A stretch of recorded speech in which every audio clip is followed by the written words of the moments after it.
Assalamualaikum warahmatullahi wabarakatuh. Izin memperkenalkan diri, saya Ria Resti Fauzi, saya peserta Latsar Angkatan 3 dari kelompok 3. Hari ini Latsar hari ketiga, Rabu, tanggal 25 Mei 2022, saya telah melaksanakan kegiatan belajar mandiri asinkronus agenda 1 dengan tema analisis isu kontemporer dengan pengampu Ibu Saudawati.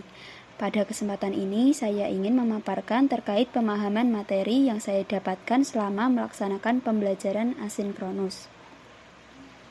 Seperti kita ketahui, buruknya citra PNS masih melekat di mata masyarakat. PNS masih sering dikaitkan dengan isu-isu negatif seperti mata duitan, ujung-ujungnya duit, dan makan gaji buta. Hal ini diperparah dengan berbagai pemberitaan di media yang seringkali menyorot bobroknya birokrasi, mulai dari DPR yang tidur saat rapat, pemimpin daerah yang terjerat korupsi, wakil daerah terkena operasi tangkap tangan, atau ASN yang terjerat narkoba.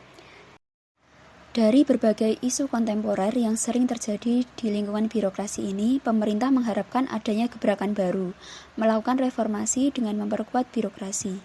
Dengan mempelajari analisis isu kontemporer ini, diharapkan calon ASN mampu berpikir kritis dan lebih kompeten dalam menghadapi masalah terkait integritas saat berada dalam lingkungan kerja. Dengan ASN yang berintegritas, maka perubahan lingkungan dapat tercipta dan meningkatkan kinerja sehingga dapat mengubah citra buruk birokrasi.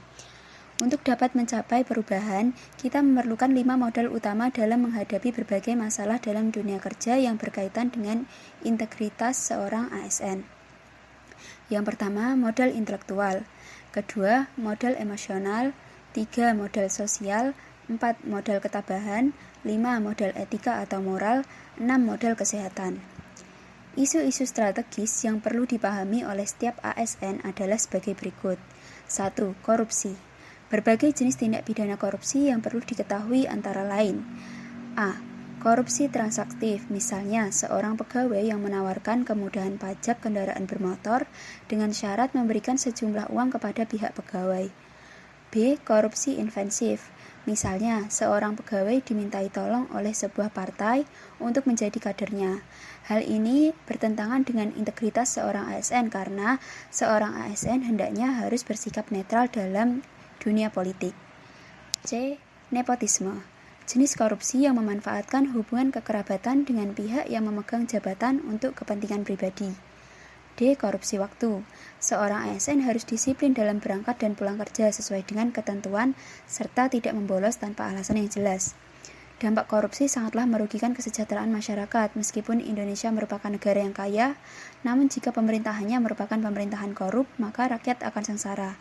Kebutuhan pokok langka karena ditimbun dan dimonopoli oleh satu pihak saja, sehingga kemiskinan pun merajalela, masyarakat tidak percaya lagi dengan pemerintah yang ada, dan pada akhirnya negara akan menjadi lemah dan rentan terhadap ancaman dari luar.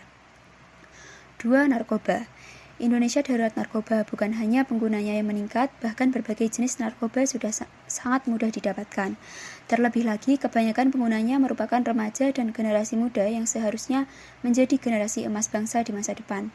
Apabila tidak kita perangi, maka akan merusak sumber daya manusia Indonesia yang tentunya sangat merugikan pembangunan karakter bangsa.